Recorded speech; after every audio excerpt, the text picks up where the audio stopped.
Hello guys! On අද spoken English topic එක තමයි talking about places episode 2 part 2. ඉතින් ඔයාලා දන්නවනේ අපි මේ අලුත් English lesson series එක පටන් ගත්තේ මොන topic එක දුන්නත් අපිට ඕන topic එකක් ගැන බය නැතුව හිර වෙන්නේ නැතුව English වලින් කතා කරන්න හොඳ skill එකක් develop කරගන්න. ඉතින් ඒ නිසා මම ඔයාලට කියන්නේ ඔයාලා මේ lessons වල ඉගෙන ගන්න phrases නිකම්ම අහගෙන ඉන්නේ නැතුව ඒවා හොඳට practice කරන්න. ඒ විදිහට ප්‍රැක්ටිස් කරොත් අනිවාර්යෙන්ම ඔයාලට හොඳ වොකැබුලරි එකක් ඩෙවලොප් කරගන්න පුළුවන් මේ ඕනම ටොපික් එකක් ගැන කතා කරන්න. හරි එහෙනම් වැඩි වෙලා යන්නේ නැතුව අපි පටන් ගමු අද ටොපික් එක. අපි ගිය සතියේ කතා කරේ කොහොමද හෝම් ටවුන් එක ගැන ඩිස්ක්‍රයිබ් කරන්න කියලා. අද අපි කතා කරන්නේ topic 2 describe a city you would like to visit.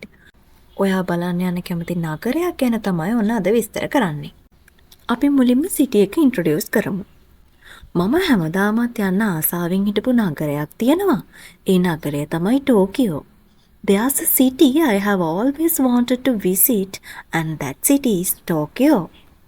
මම හැමදාමත් යන්න ආසාවෙන් හිටපු නගරයක් තියෙනවා. There's a city I have always wanted to visit. There's a city නගරයක් තියෙනවා. I have always wanted to visit. මම හැමදාමත් යන්න ආසාවෙන් හිටපු. And that city is Tokyo. ඒ නගරය තමයි ටෝකියෝ. අන්න ඊළඟ එක මගේ සංචාරක ලැයිස්තුවේ හැමදාමත් තිබුණු නගරයක් තමයි Tokyo. One city that has always been on my travel list is Tokyo. සංචාරක ලැයිස්තුවට අපි කියනවා travel list. එහෙනම් මගේ සංචාරක ලැයිස්තුවේ හැමදාමත් තිබුණු නගරයක් තමයි කියලා අපි කියන්නේ one city that has always been on my travel list. ඊළඟට එය මගේ සංචාරක ගමන් ලැයිස්තුවේ ඉහළින්ම තියෙනවා. It's high on my travel bucket list. ඔන්න සංචාරක ගමන් ලැයිස්තුවට අපි කියනවා travel bucket list. ඊළඟට අඩුම තරමින් එක වතාවක්වත් අත්විඳින්න මම ආසම ස්ථානයක් තමයි ඒක. It's a place I'd love to experience at least once. At least once කියලා කියන්නේ අඩුම තරමින් එක වතාවක්වත්. අත්විඳිනවට අපි කියන්නේ experience. ඔන්න ඊළඟ කොටස තමයි describing its location. එය ජපානයේ වඩාත්ම ප්‍රසිද්ධ නගරවලින් එකක්. It's one of the most well-known cities in Japan. එය නවීන ගොඩනැගිලි කාර්යබහුල වීදි සහ සාම්ප්‍රදායික ප්‍රදේශවලින් සමන්විත ආකර්ෂණීය නාගරික පරිසරයකින් වට වී තියෙනවා. It is surrounded by a fascinating urban landscape with modern buildings, busy streets and traditional neighborhoods. It is surrounded by එය වට වී තියෙනවා. Fascinating urban landscape ආකර්ෂණීය නාගරික පරිසරයකින්. With modern buildings නවීන ගොඩනැගිලි වලින්. Busy streets කාර්යබහුල වීදි and traditional neighborhoods සාම්ප්‍රදායික ප්‍රදේශ. ඊළඟට explaining why you want to visit. ඇයි ඔයාට ටෝකියෝ visit කරන්න ඕනි කියලා අපි දැන් explain කරමු. ටෝකියෝ වෙත මාව ආකර්ෂණය කරන්නේ එයටම ආවේනික වූ සම්ප්‍රදාය සහ නවීනත්වයේ සංකලනය. What attracts me to Tokyo is its unique blend of tradition and modernity. ටෝකියෝව වෙත මාව ආකර්ෂණය කරන්නේ. What attracts me to Tokyo? එයටම ආවේනික වූ, එහෙම නැත්නම් එයටම අනන්‍ය වූ. It's unique. සම්ප්‍රදාය සහ නවීනත්වයේ සංකලනය. සම්ප්‍රදායට අපි කියනවා tradition, නවීනත්වයට අපි කියනවා modernity. ඒ දෙකේම සංකලනයට අපි කියනවා blend. Blend of tradition and modernity. සම්ප්‍රදාය සහ නවීනත්වයේ සංකලනය, එහෙම නැත්නම් එකතුව. ඊළඟට එය නවීන සහ සාම්ප්‍රදායික බලපෑම් වල ආකර්ෂණීය සංකලනයක් සහිත ජීවයෙන් පිරි නගරයක්. It's a vibrant city with a fascinating mix of modern and traditional influences. It's a vibrant city. Vibrant city කියලා කියන්නේ ජීවයෙන් පිරුණු නගරයක්. With a fascinating mix of modern and traditional influences. modern and traditional influences කියලා කියන්නේ නවීන සහ සාම්ප්‍රදායික බලපෑම්. influences කියලා කියන්නේ බලපෑම්. fascinating mix කියලා කියන්නේ ආකර්ශනීය සංකලනයක්. ඊළඟට එම නගරය ගැන මට වඩාත්ම ආකර්ශනීය දේ තමයි එය පැරණි සම්ප්‍රදායන් නවීනතම තාක්ෂණය සමග එකතු කරන ආකාරය. What fascinates me most about the city is the way it combines ancient traditions with cutting-edge technology. What fascinates me most about the city is එම නගරය ගැන මට වඩාත්ම ආකර්ශනීය දේ තමයි ancient traditions පැරණි සම්ප්‍රදායන් cutting-edge technology නවීනතම තාක්ෂණය එකතු කරන ආකාරය the way it combines එහෙනම් එය පැරණි සම්ප්‍රදායන් නවීනතම තාක්ෂණය සමග එකතු කරන ආකාරය කියලා කියන්නේ the way it combines ancient traditions with cutting edge technology. ඊළඟ එක ටෝකියෝ වයටම අනන්‍ය සංස්කෘතිය නිසා හැමදාමත් මගේ කුතුහලය උසලා තියෙනවා. Tokyo has always intrigued me because of its unique culture. කුතුහලය උස්සනට අපි කියනවා intrigue. Tokyo has always intrigued me. ටෝකියෝව මගේ කුතුහලය හැමදාමත් අවුස්සලා තියෙනවා. Because of its unique culture. එයටම අනන්‍ය වූ සංස්කෘතිය නිසා. Unique culture කියලා කියන්නේ අනන්‍ය වූ සංස්කෘතිය. Describing the city atmosphere. ටෝකියෝවේ ජීවයෙන් පිරි වාතාවරණයක් තියෙනවා. Tokyo has a vibrant atmosphere. එතකොට vibrant කියලා කියන්නේ ජීවයෙන් පිරුණු කියන එක. එය ශක්තියෙන් පිරුණු කාර්යබහුල නගරයක්. It's a bustling city full of energy. Bustling කියලා කියන්නේ කාර්යබහුලයි කියන අර්ථය. Full of energy ශක්තියෙන් පිරුණු. ටෝකියෝවේ වේගවත් ජීවන රටාවක් තියෙනවා. Tokyo has a fast-paced lifestyle. වේගවත් ජීවන රටාවට අපි කියනවා fast-paced lifestyle. කාර්යබහුල වුණත් ටෝකියෝවේ සාම්ප්‍රදායික පන්සල් සහ උද්‍යාන වැනි සාමකාමී ස්ථාන තවමත් තිබෙනවා. Despite being busy, Tokyo still has peaceful corners such as traditional temples and gardens. Despite කියලා කියන්නේ එහෙම වුණත් කියන අර්ථය. එතකොට despite being busy කාර්යබහුල වුවත් Tokyo still has ටෝකියෝවේ තවමත් තියෙනවා. Peaceful corners සාමකාමී ස්ථාන such as traditional temples and gardens සාම්ප්‍රදායික පන්සල් සහ උද්‍යාන. Talking about attractions and landmarks. ටෝකියෝව Tokyo Skytree සහ Shibuya Crossing වැනි සුවිශේෂී ස්ථාන සඳහා ප්‍රසිද්ධයි.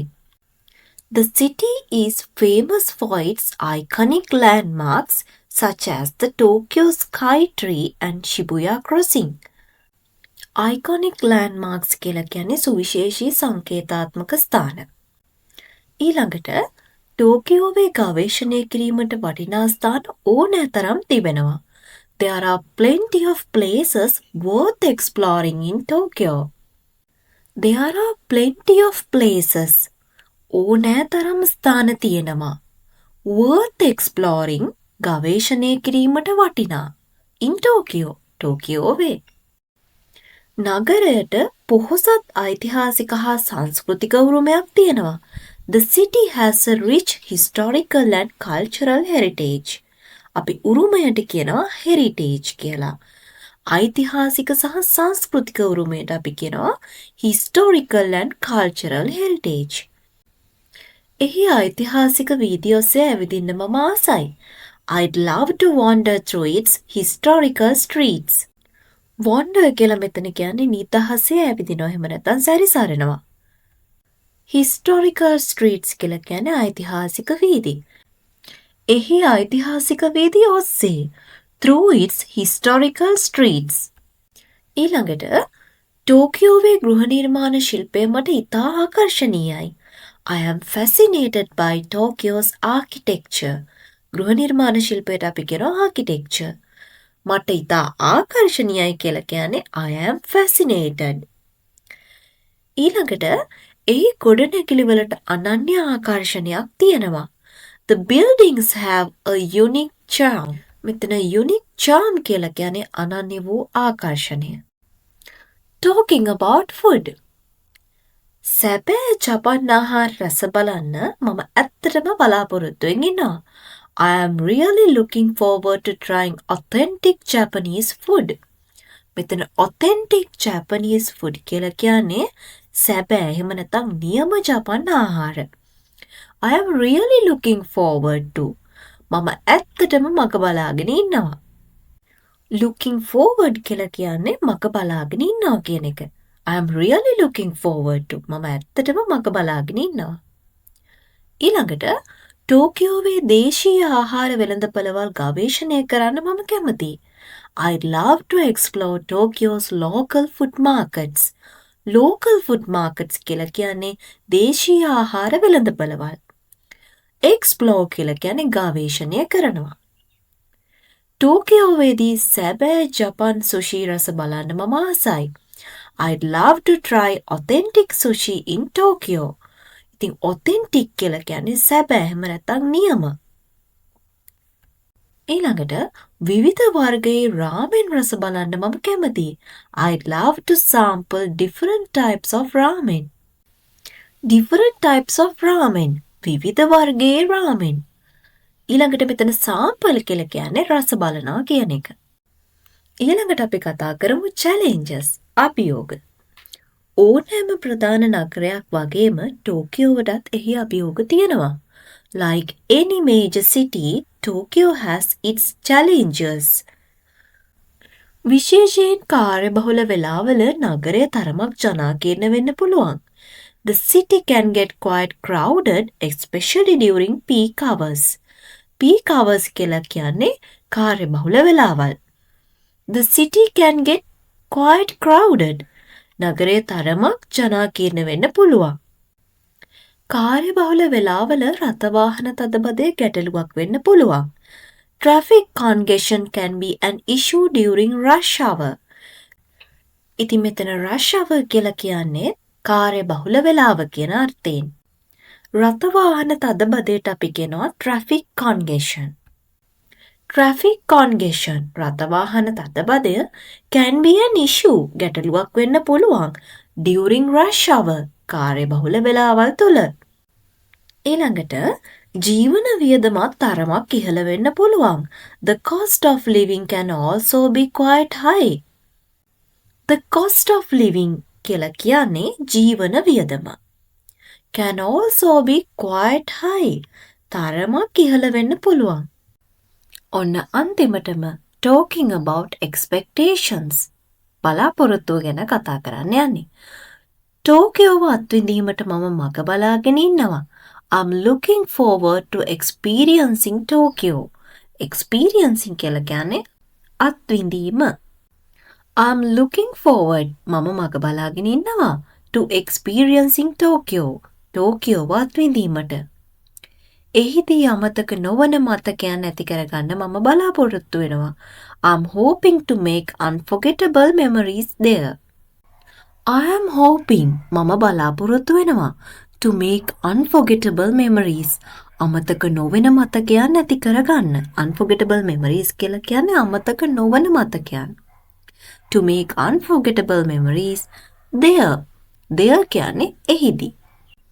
ඔන්න ඉතින් අපි දැන් ඇවිල්ලා ඉන්නේ අද වීඩියෝ එකේ අවසානයේට. ඉතින් අපි අද කතා කරේ අපි බලන්න යන කැමති නගරයක් ගැන කොහොමද ඉංග්‍රීසි වලින් විස්තර කරන්න කියලා.